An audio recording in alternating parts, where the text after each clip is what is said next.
This episode is brought to you by Google Chrome. You think you know a browser, but Gemini and Chrome? That's new. It can help you with practically anything on the web, like restoring a vintage motorcycle from a 50-page restoration blog, or finally break down that long article you've had open for weeks. Gemini and Chrome is here for it. Ready to make anything online make sense? There's no place like Chrome. Check responses, setup required, compatibility and availability varies, 18+. Introducing Taco Bell's new jalapeno citrus salsa. With bright citrus, real red jalapenos, guajillo chiles. Usually, you add sauce to the food, but when the sauce is this good, the food is just there to get the sauce to your mouth. That rolled quesadilla, not a rolled quesadilla anymore. Now it's a sauce shovel. Taco Bell's jalapeno citrus salsa. Get it with any item on the Cantina chicken menu while it's here. At participating U.S. Taco Bell locations for a limited time only. While supplies last. Contact store for availability. You survived the Miami weekend, nailed the speech, and maxed out your credit card in the name of friendship. Now you've got one hangover, 4 pastel dresses, and 0 reasons to wear them again. Sell them on Depop. Just snap a few photos, and we'll take care of the rest. And you at least get some of your dignity, money back. Someone on Depop wants what you've got. Start selling now. Depop, where taste recognizes taste.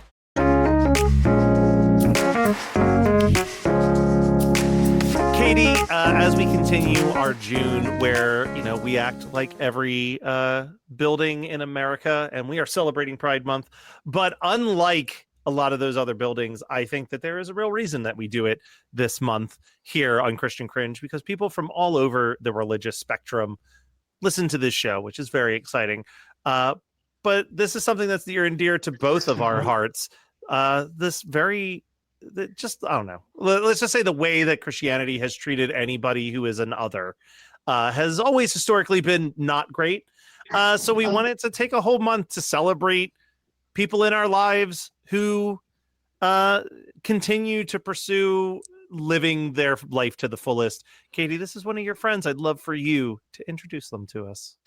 Well, this person was a good friend of mine in college, helped me basically form my worldview whilst in the midst of being in Christian college and opening it up in so many different ways. But I would love to introduce everyone to Nova Bright Williams, who is an incredible activist. Nova, welcome. Hi, everyone. It's so good to be here.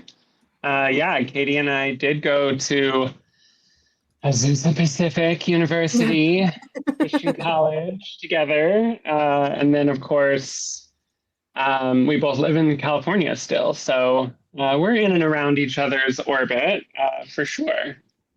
Yeah.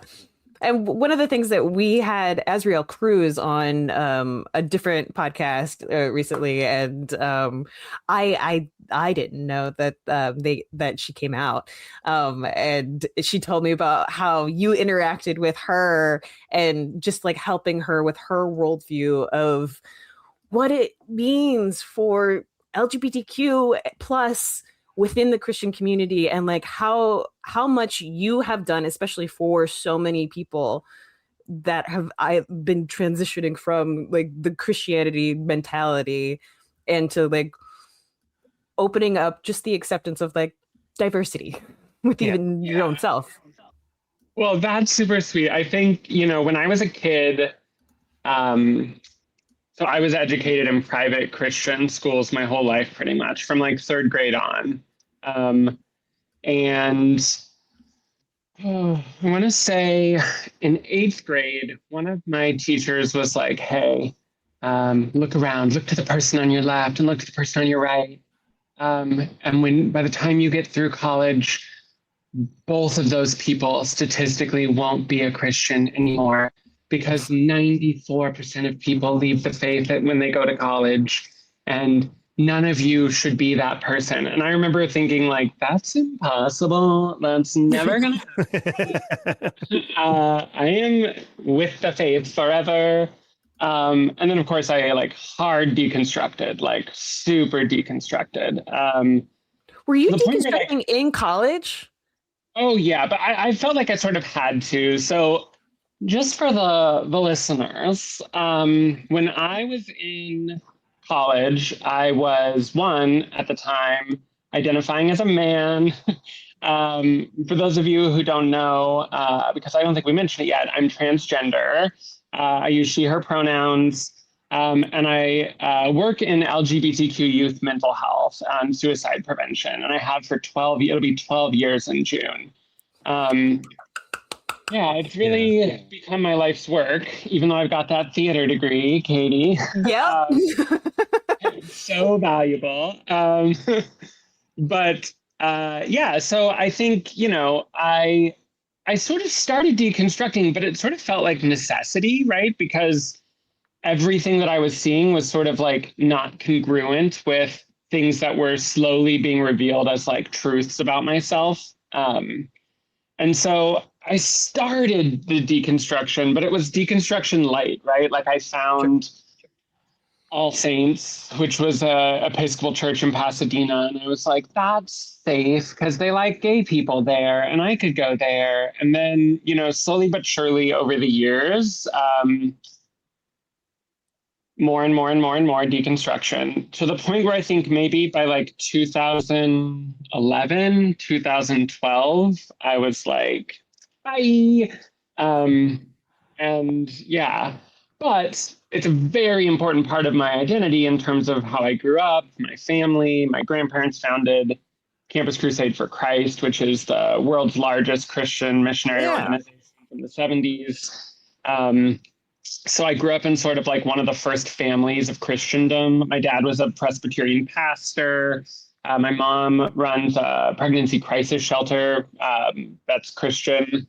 And so it's sort of like every part of my DNA.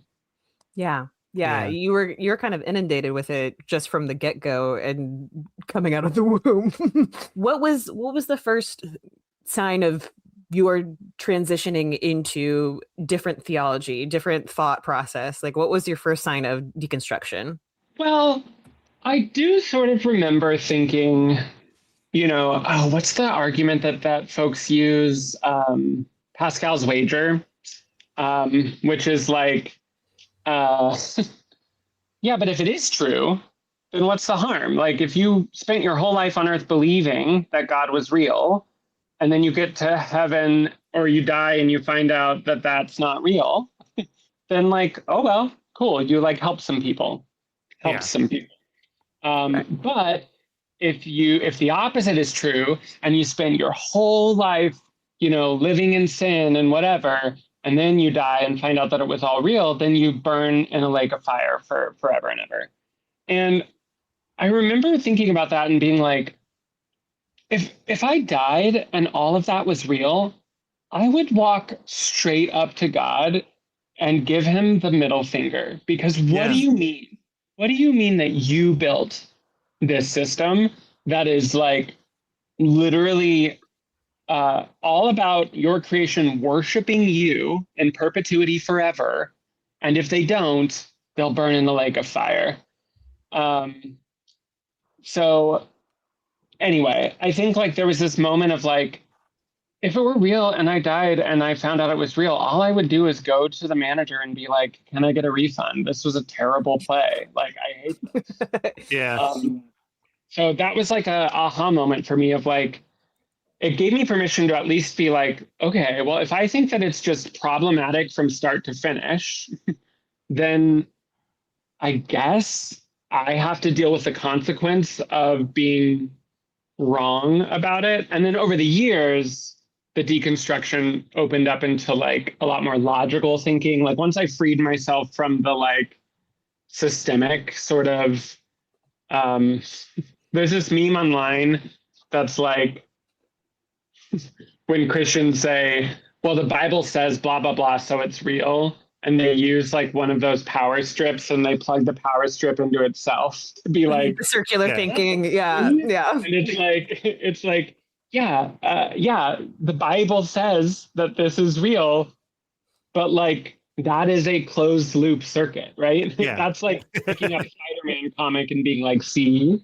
Spider-Man is real. It's written in the comic.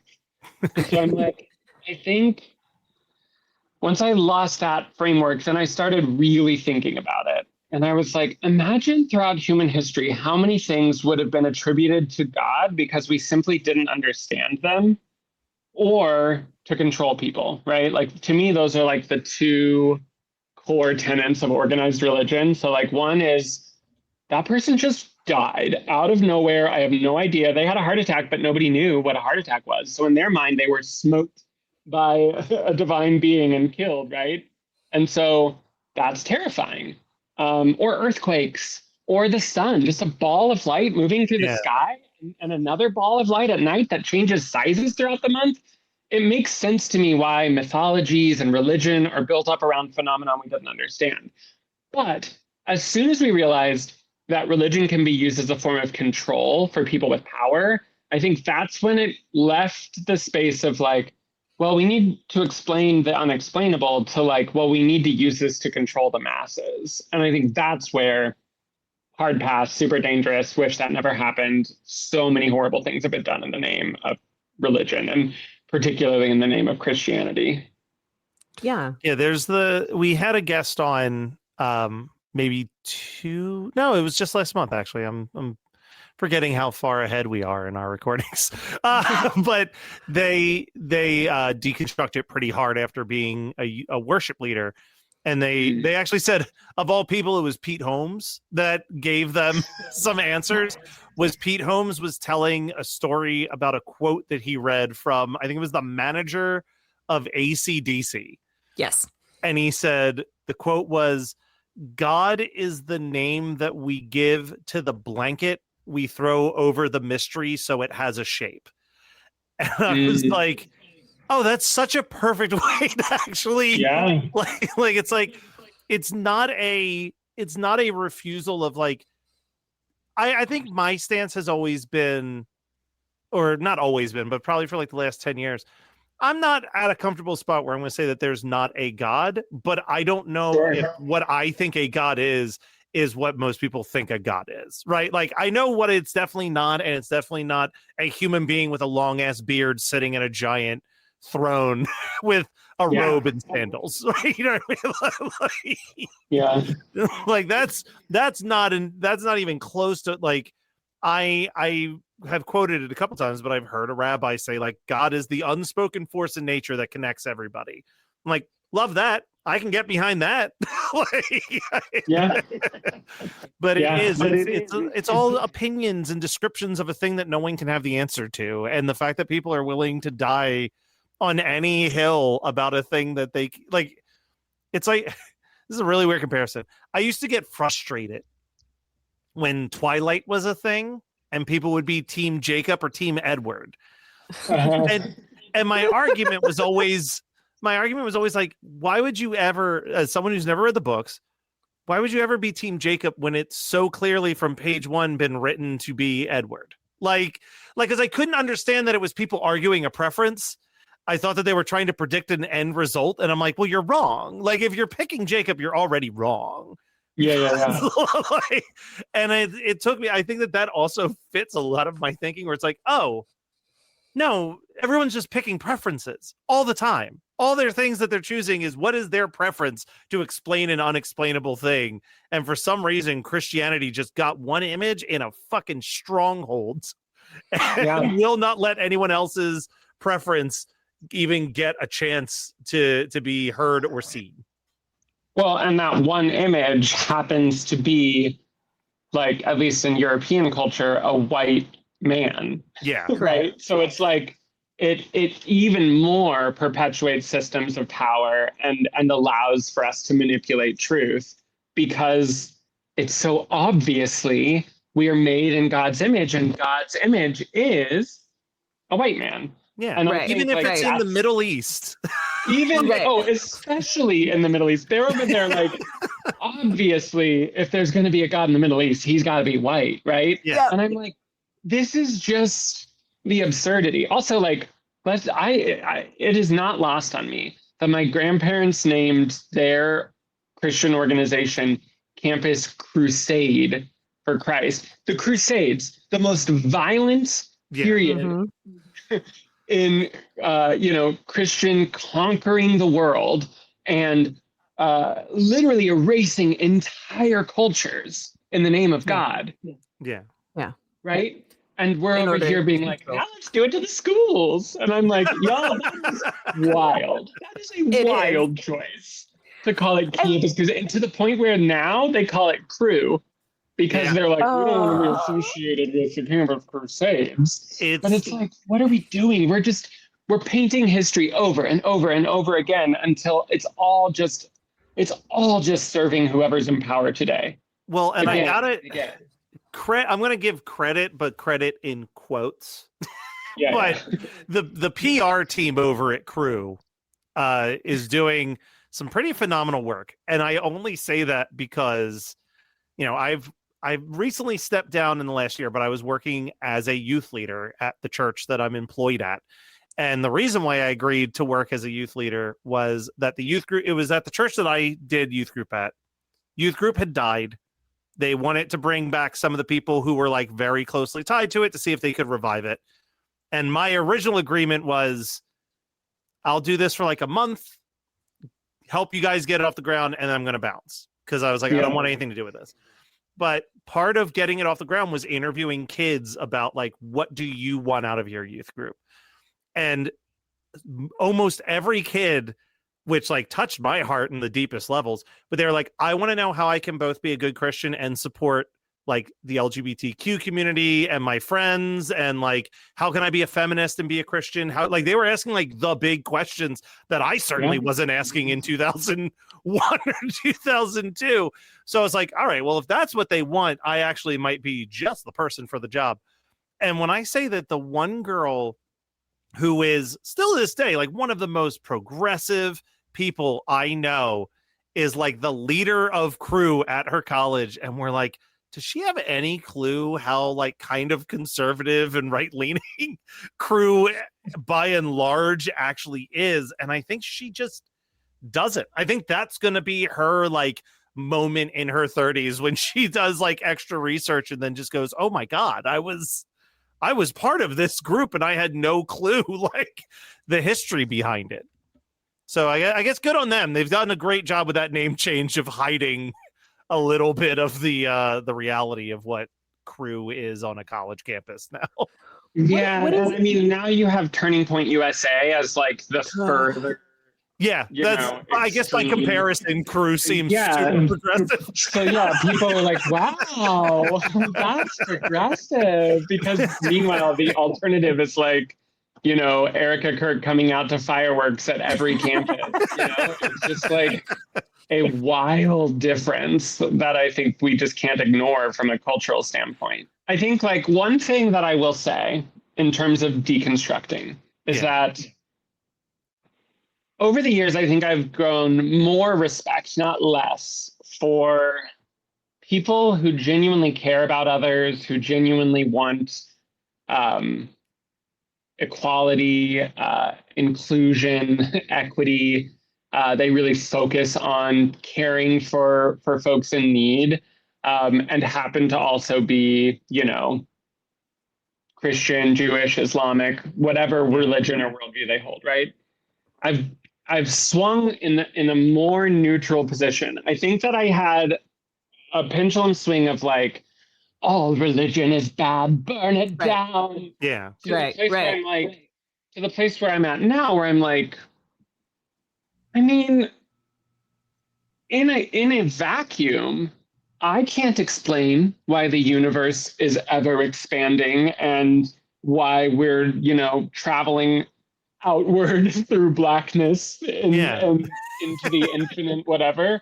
Don't understand that. And like, while on paper, people who are much smarter than me do feel like, the Big Bang is a pretty solid theory, or evolution, is very well documented, I think we are all still studying and learning and theorizing and figuring out different truths. And so I wouldn't ever want to approach anything through the lens of like, I'm definitely right.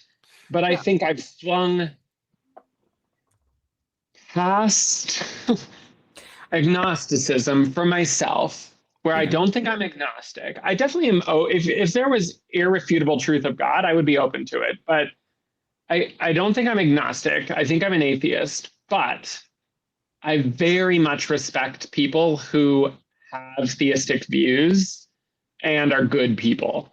And I want people to be able to practice those theistic views in all the ways that are healthy and good and right for them. And that's been a pivot. And honestly, you know where that pivot came from? Parenting. Because I don't know if you know this, but my husband and I were foster resource parents in LA County. First, we were fostering very, very young children, infants. Our first placement was 7 months old, and our second placement was 21 days old. You know, that's a type of parenting that's wild. And like, I don't think people talk enough about sleep deprivation and how much it ruins you. But Fair. After that beautiful, sweet, lovely, you know, baby turned around 6 or 7 months, she was able to be placed with a biological relative. And so we sort of thought through our own parenting journey. And we were like, why are we parenting infants? Like, one, there are so many teens who desperately need a soft place to land. And they're at an age where the trauma is like doing irreversible damage to their brains. So having a soft, safe place to land is way more important. I'm not saying that infants don't experience trauma or that those aren't important years, but there are so many people in the foster care system who only want infants to come into their home. And there are very few people who are open to teenagers. And then we were like, also, I'm a trans woman. When my husband and I got married, we were two gay men. So I'm like, we're so knowledgeable about queer stuff. We're like the queer royalty of the foster care system. And there's like 35% of foster youth in every major city, not just LA, every major city in this country has 35% of the foster youth who identify as LGBTQ, right? Within the age demographic that those traits start to present themselves. So if you're looking at that number of young people in the system, why would we not open our home to a young person? So long story short, we met our son. He was 13. He was trans. He was trying to figure it out. It's so rare for a trans kid to get raised by a trans adult. So right then and there, that was helpful for him. He had been in 10 different foster homes in 5 years. Oh, geez. Lacked so much stability. But in those 10 different foster homes, he had religion thrust upon him. Like, you must have a youth group, you must go to our church, you must learn about this, you must learn about that. And so he came to us with an extremely negative view of Christianity. And to the point where, like, if somebody was wearing a cross necklace, he would gag loudly in public. If we passed a church, he would be like, ew, a church. And we would be like, dude, chill. And so I started realizing, like, that was starting to make my pendulum swing, because I obviously didn't think that it was fair for everyone who participates in these beliefs to be labeled as like the super villain of the movie, right? I think there's a lot of nuance in there. And so we started teaching him, like, hey, maybe these worldviews are, you know, really valid and safe for a person, and they help them understand the world, and they help them find their place in the world. And, you know, you don't have to think about it that way. And also, you know, our son is Jewish culturally, like by his relatives, but didn't want anything to do with learning about Jewish identity. And we were like, but you could go to a synagogue, and a very queer-friendly synagogue, and just hear about your culture if that's important to you, but no pressure. And slowly but surely, we found out that was something he was interested in, right? Judaism is also, side note, like kind of fucking dope. Like every time I learn more about Judaism, I'm like, what a beautiful. Listen, I love opening gifts from Santa under my tree, but the concept of Hanukkah, like, hey, let's take 7 days to reflect on how far we've come as people despite persecution. That's fucking amazing and a beautiful way to end out your year. is like a 7-day reminder of how strong and resilient you are. Yeah, Mhm. Judaism rules. I am we're a very pro Judaism podcast called Christian Cringe. Well, I'll also say, like, all of my friends who are Jewish, if somebody dies, they'll say, you know, may their memory be a light, Be a blessing. Yeah. be a blessing, exactly. And I'm like, that's so fucking beautiful. I Yeah. love that. I love that. I So love that there's a over lot- they've gone home. They're in a better place. They've gone home. Like, Oh yeah, like yeah, They're back with the they're Lord. spending all eternity worshiping the God that created them. They don't even want to eat. They don't even want to drink or have sex. They just want to worship God for all eternity. I'm like, cool. And Yeah. I guess I then you get a perfectly- lake. listen, in real life, let's be honest, heaven should be just the wildest orgy the world has ever Yeah. seen. Just like, no shame or inhibitions left. You're just like 100%. 100%. We're all naked. What are you talking about?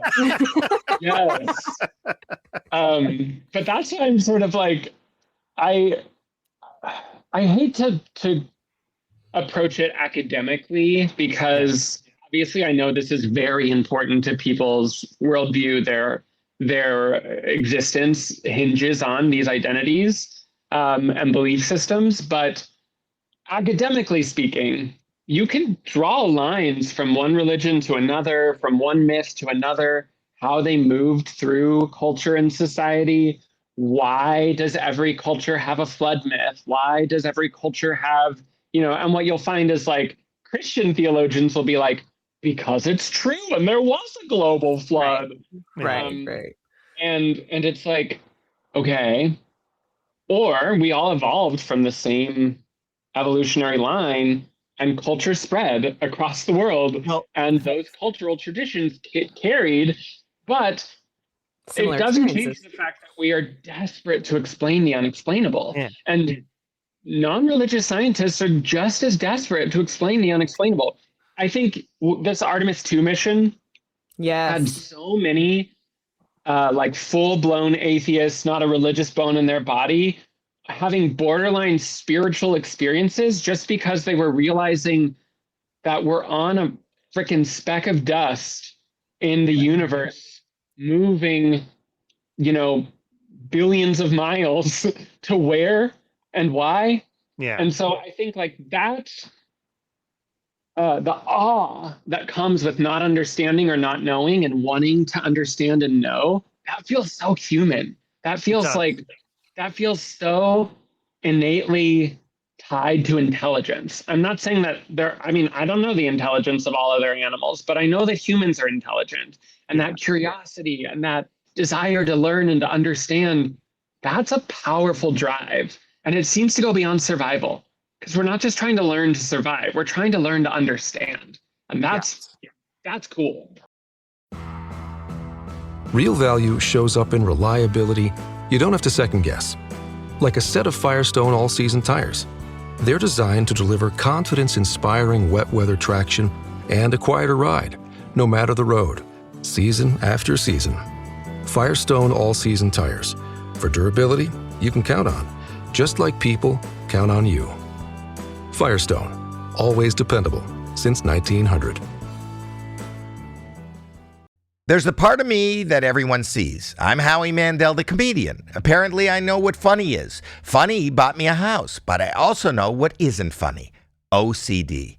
I've lived with OCD my entire life, and people throw the term around like it's no big deal. But OCD is severe, often debilitating. It's a mental health condition that involves unrelented, unwanted thoughts that can make you question your character, your beliefs, even your safety. General therapy can help with some things, but for OCD, it can actually make things worse. That's why I want to tell you about NoCD. NoCD is the world's largest treatment provider for OCD and is covered by insurance for over 155 million Americans.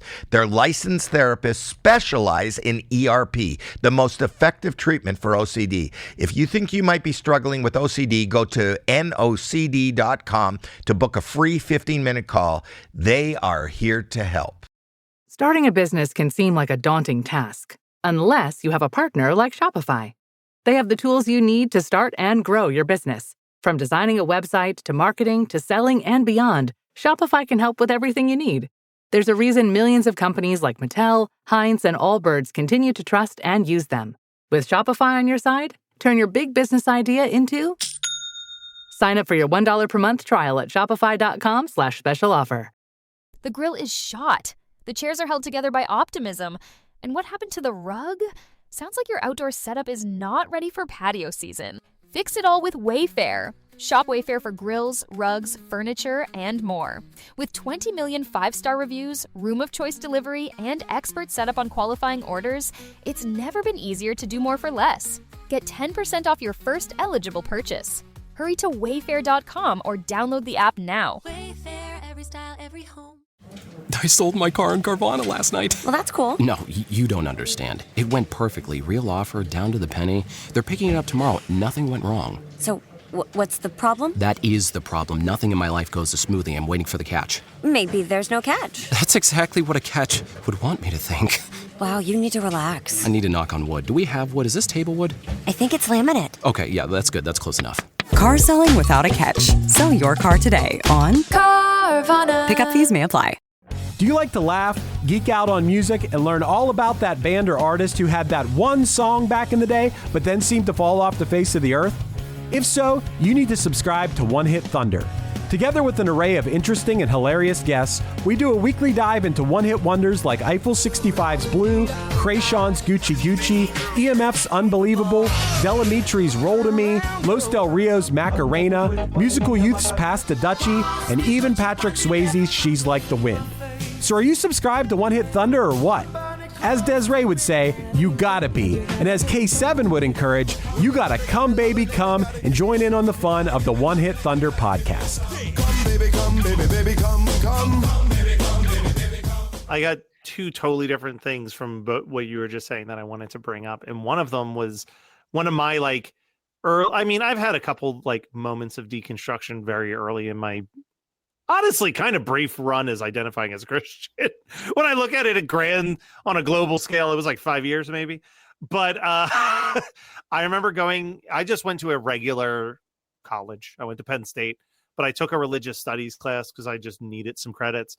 And the thing that you were talking about, the flood, I remember, and I've never forgotten this little piece of the puzzle, was we were going through all this different stuff and she was discussing why so many elements of Genesis show up in all of these other religions.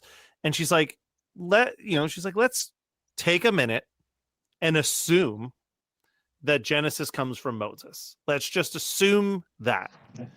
Well, what does Moses' story tell us is that he was raised in Egypt by the richest level of scholars, which means that his entire education was the myths of all of the other places surrounding him. Right. Right. There's your melting pot moment right out the gate for the first book of the Bible is a spoiled brat basically learning about religion and then claiming it all for himself and putting it in a book. Like there you go.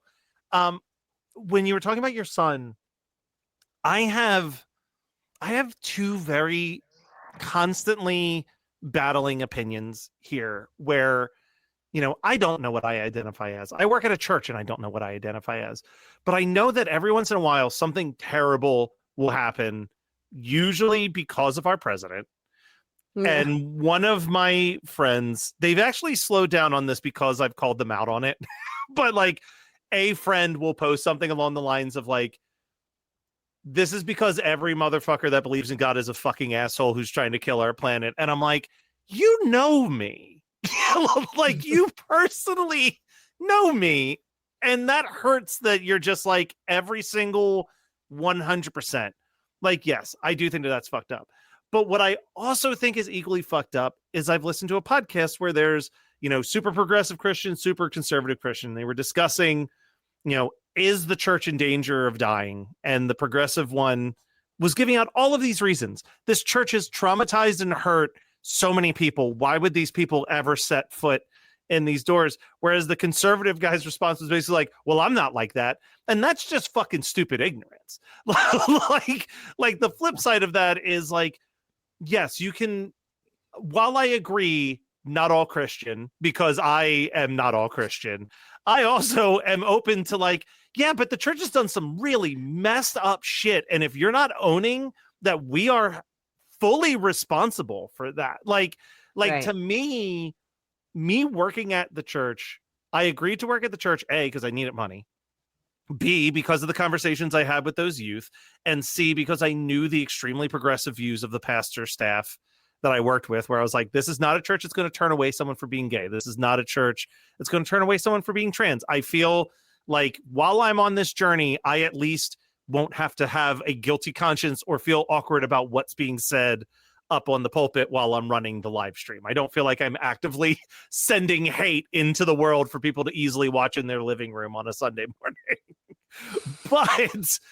But it was also this element of, you know, one of my favorite movies is SLC Punk. And there's this whole argument at the end where he becomes a lawyer and he says, you could say I'm a sellout, but I'm trying to change it from the inside.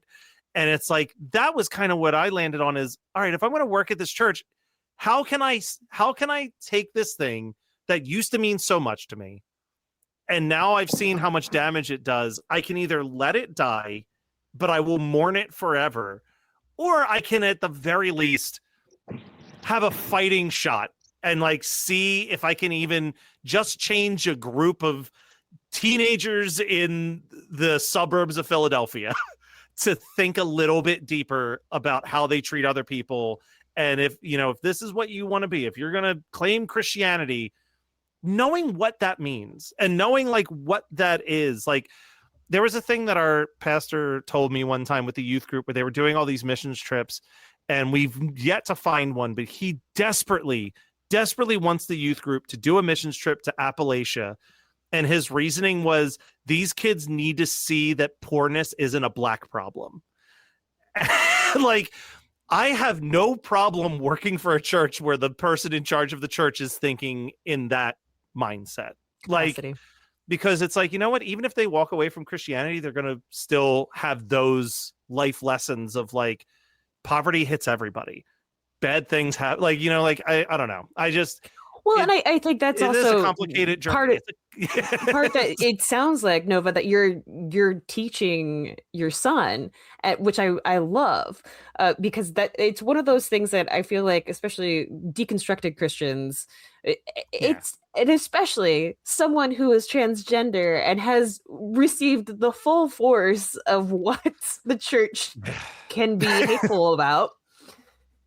What a beautiful thing that like there you also have the grace to be like, okay, well, we can't demonize them because of a bunch of people that are really going at it. You can demonize them once they prove to you that they're worthy of being demonized. Yeah.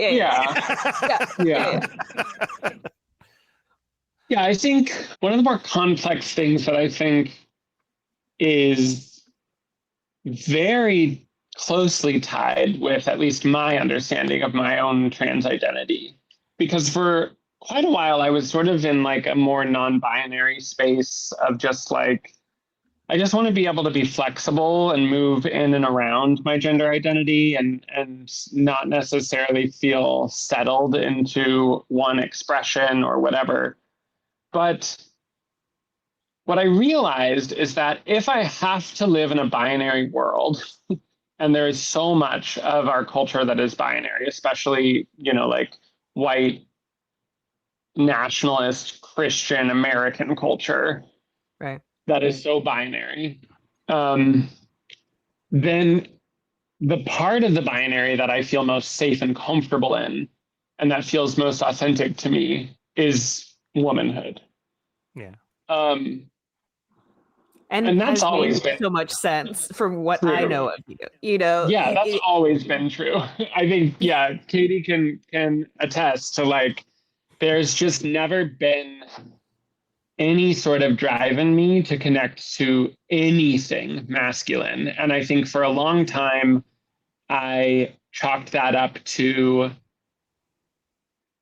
gay.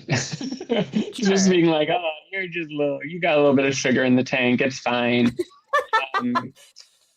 But I think what I realized, because listen, I was sent to conversion therapy camp when I was 7. I spent 3 months in the forests of Ohio, basically being subjected to like forced masculinization in the style of James Dobson. Oh, yeah. And it was my first time on an airplane alone. I showed up at the airport and there's just someone there to pick me up and drive me to this conversion camp. And, you know, my parents genuinely thought they were doing the right thing, whatever.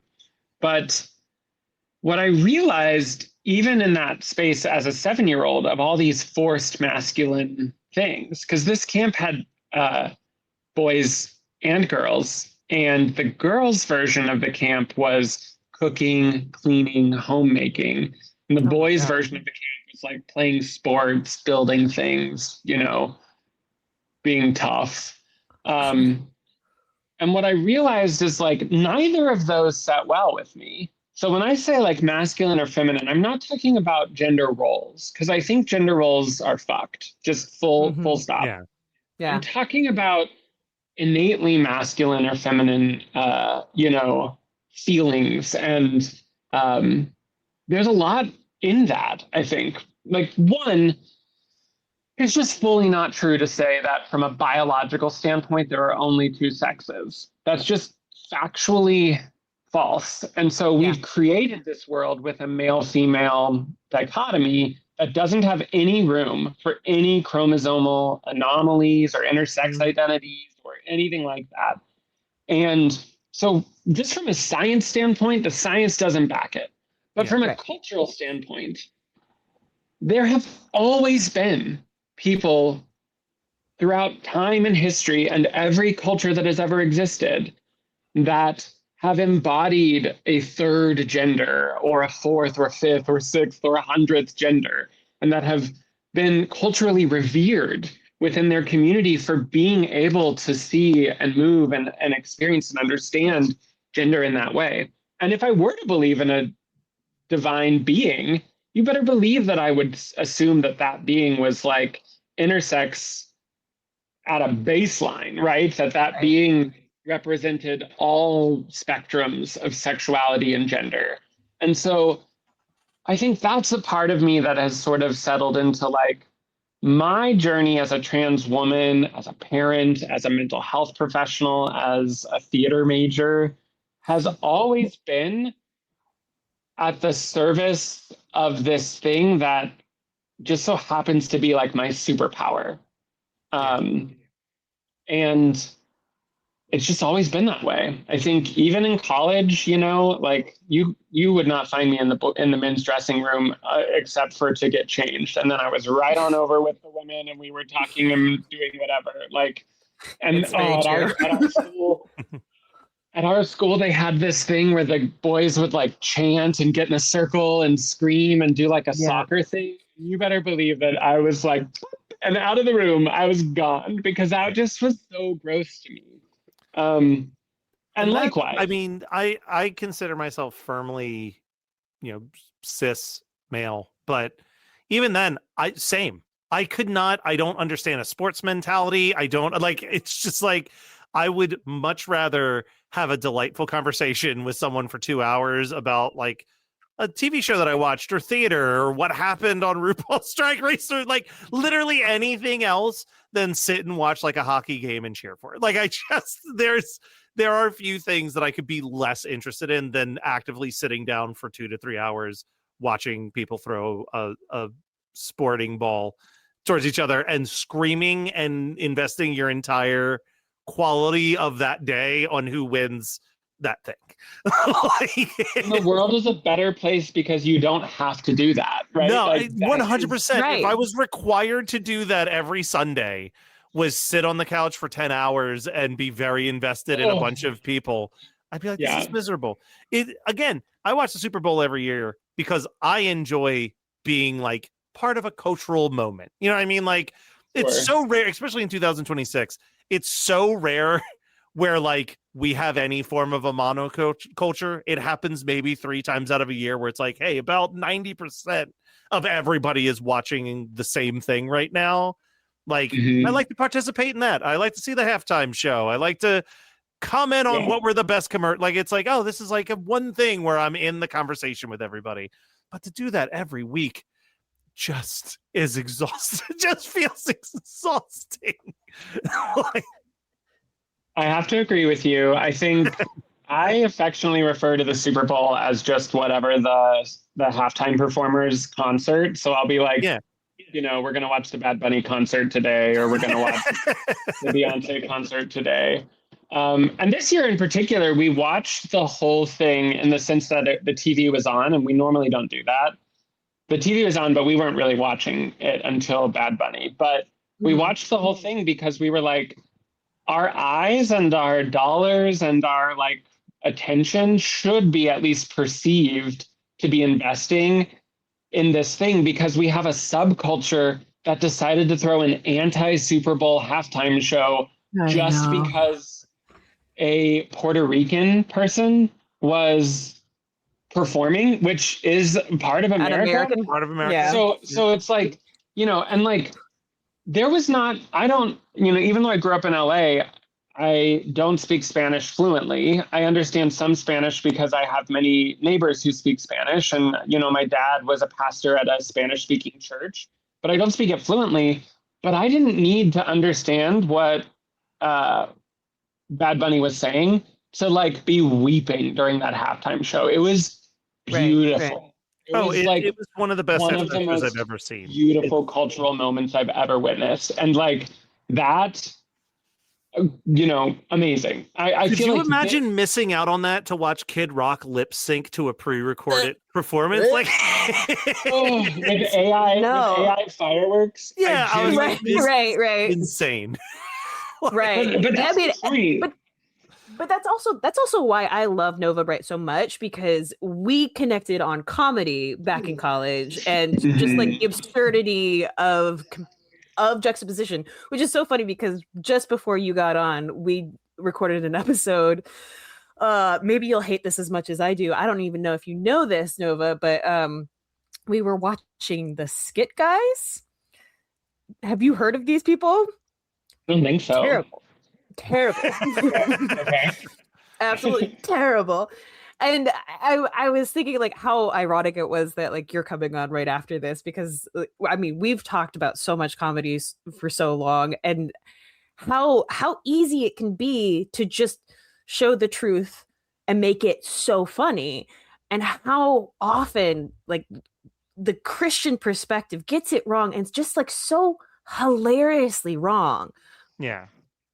By just shooting themselves in the foot with Kid Rock and AI and yeah. Well, I mean, when Nova was talking about like, gender fluidity, and I was like, I always find it so fascinating that the people who hate trans folks the most don't even realize that if God is real, definitely non-binary. 100% non-binary. It's practically written in the book that it's a non-binary being if it exists. But like you said, has to be the straightest, whitest man with the longest beard and the nicest. His kicks are always pretty good. Those sandals look pretty tight on God's feet in those paintings. But like, it's like, oh God, you can't step out of the tiny little, it's my quote that I've always lived by. John Waters once said, you can't be intolerant if you travel once in a while. Like if you just step out of your bubble and like real travel, not like I stayed at the resort in Jamaica or I went to Disneyland, but like just go to a city, meet people that are not like the people back at your hometown. Like you're going to just feel yourself becoming more tolerant as a human, because you're realizing that every single thing that you've been told to believe about a certain group of people whom you've never met is completely inaccurate. Mm-hmm. It's true. It's true. Yeah. I think, trans people were certainly right in the heart of the like villain era in terms of like we're being heavily villainized. We're doing everything in the bathroom but pee, we're attacking children, we're grooming children, we're making them out to be, trans and all of that. And I think that's just not, it couldn't be further from my experience, right? I'm not going to say that the trans experience is monolithic and that, you know, we are all the same. But what I've seen is that when people are given the freedom and the opportunity to explore gender and express gender authentically for themselves, that the people in their lives find so much more fruit, so much more rewards in their company and their, you know, companionship and their chosen family, because that person is expressing and living in a more authentic way, not a less authentic way. And it's sort of wild to me that even through all the persecution, and I say this as a trans person, even through all the persecution, that I still wake up every day and choose that. You know, there's this big argument when I was younger in Christianity, it probably still is, but I'm not super connected anymore, so maybe it's not, about like, well, as long as you didn't choose to be gay, then it's okay. And so a lot of gay Christians will be like, well, I didn't choose it, obviously. I wouldn't choose this. I wouldn't choose to be this way. And I like to flip the narrative on its head and be like, oh, I'm choosing to be trans every single day. I wake up and choose womanhood. I wake up and choose to be this way. And that doesn't mean that there's not innate chemical things happening in my body and my brain. And, you know, a lot of research has shown that if you study trans brains, they're more similar to the gender they identify with than the gender they don't, et cetera, et cetera. But I think there's power in saying, especially for womanhood, that I'm embracing and choosing it, because it's always been portrayed as this inferior and weak thing to be a woman. And I'm like, fuck that noise. I am like stronger and more powerful and more beautiful and more capable now than I ever was before. And then let's talk about a trans man, a trans young person like my son. I have to tell you this story from when he first came to live with us. He had been told over and over and over again by all the different homes that he lived in that he wasn't allowed to be a boy. He couldn't be a boy. He wasn't a boy. But he had been emphatic for years that he was. And so obviously when he came to live with us, I just said, hey, listen, whatever name you want to go by or whatever pronouns you want to use, we'll respect that. Whatever clothes you want to wear. If you want to go shopping, we'll go shopping. He was like, no, I'm good. And we were like, well, okay. And he came into my office, and this was like after the pandemic. So I was working from home, and I had moved all my stuff from my physical office to my home office. And I had these little characters from Inside Out in my desk. I had like joy, sadness, fear, anger, whatever. And he was like, why do you have toys at your desk? And I was like, he was like a little 13-year-old punk. And I was like, because I like them. But I was like, no.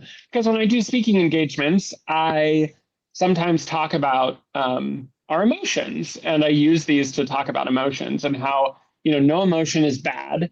And if you haven't seen this movie, you know, different emotions drive different times in our lives. And instead of saying that, you know, well, it's bad to be angry or it's bad to be sad or it's bad to be, you know, whatever, we just say that each of them serves a purpose in helping us process our lives. And I was like, you know, what emotion do you think drives most often for Seth, my husband? And without skipping a beat, he was like, fear. And I was like, that's so true, but why do you say that? And he was like, because I'm 13 and he says that I have to look both ways before I cross the street. And he's like super hyper vigilant about how scared he's always scared that something bad will happen. I was like, that's true. I would say fear drives a lot for him. So, you know, that's pretty accurate. And I was like, which emotion do you think drives for me the most often? And he was like, joy. And I was like, you know, I would say sadness drives for me the most often, not because I'm always sad, but because I think that's the emotion I connect to most in others. And I really care about the way that others are feeling. And so I think that drives a lot for me. And then I said, you know, which emotion drives the most often for you, right? And he goes, anger. Not skipping a beat, anger. And I was like, you know, that makes sense. You have lived in 10 different homes in 5 years. Everybody in your life has told you that you're wrong about who you are and that your identity isn't real. And that's not fair. And the thing that anger cares about more than anything else in terms of emotions is fairness. Anger cares about justice and righteousness and fairness. And it's not fair what happened to you. So fast forward to a week later, he comes into my room and he's like, I decided I want to go shopping. And I was like, okay. So we go to the store and I say, whatever you want, we'll get a full new wardrobe. And so he's picking out all these boys' clothes and trying them on. He's really excited. And, he got a haircut, all this stuff. And we're driving back home and he's like, hey, Nova, guess what emotion is driving right now? And, I was like, oh, what emotion? And he was like, joy. Yeah. And it's the first time in as long as I can remember that I felt joy and happiness. And that is, like, to me, that is what we are denying people when we give them narrow paths, when we give them small boxes. And that's been why I've had such a difficult relationship with religion, because it feels narrow and small and so focused on making everybody the same. Yeah. And humanity is so beautiful when we give people the ability to fully express themselves. And I think for me as a parent, that was such an aha moment, because what had changed? All that had changed for him was that he just had an adult who was saying, like, yeah, I see you, I believe you. Yeah. Yeah. I see you, I believe you. So all that to say, I think that trans people just make the world better. They make the world bigger, and they give people more ways to experience humanity. There's so many cultures where I shared earlier where trans people are the wisdom holders, because they have walked in many different lives and seen the world from many different ways. And what a special thing to be able to have someone to speak to who has lived that way. So anyway, I have to tell that story because to me, I think it is why I am so confident that trans people make the world better. No, but I don't think we're going to find a better stopping point than that. We're not topping that story. So for the people who are listening, who just wish this conversation would never end, where can they go to see what you've been up to? If you feel like sharing that, if you like to keep your privacy, totally respect that as well, obviously. Yeah. So the organization that I work most closely with is called the Trevor Project. They are the leading LGBTQ youth mental health service in the country. So young people can reach out anytime that they need support. And so if you go to our YouTube channel, you might see some cool videos around parenting and supporting trans young people. And then, I bounce around the socials, but I will say being trans in like Trump's 2026 has made me lock down a lot of socials and stuff, because the vibes are not vibing. Doesn't always feel safe to be. I can't imagine what you're referring to. Yeah. So I do value privacy these days, but I'm also a public speaker and I, do a lot of keynotes and things like that. So I think education is where my lane is, but I try to keep some things more private, for safety. Well, then, if you're a fan of this episode, go hit up and support the Trevor Project. The Trevor Project. Thank you so much, Nova, for your time. I am so glad that we decided to celebrate Pride Month here on Christian Cringe. Yeah, thanks for having me.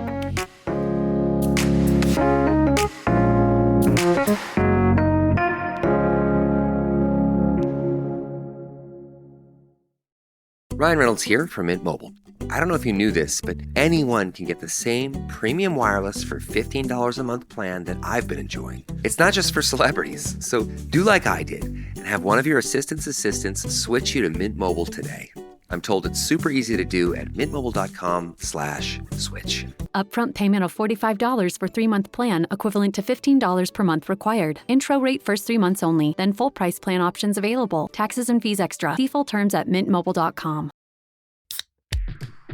Athletic Brewing Company crafts award-winning non-alcoholic beers for those who want to be part of every round. With over 185 flavor awards, they're exceptional NA beers that fit your lifestyle and any social occasion. Summer's full of good times, and Athletic fits right in. Go to athleticbrewing.com to have brews delivered to your door, or find them at a bar, restaurant, or store near you. Near beer.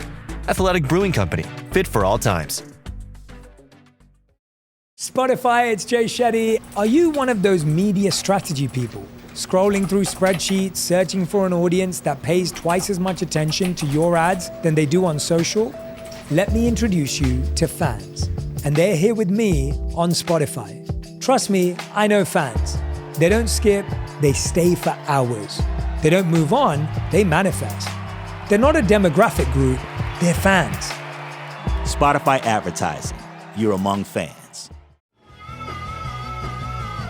You're listening to the Geekscape Network.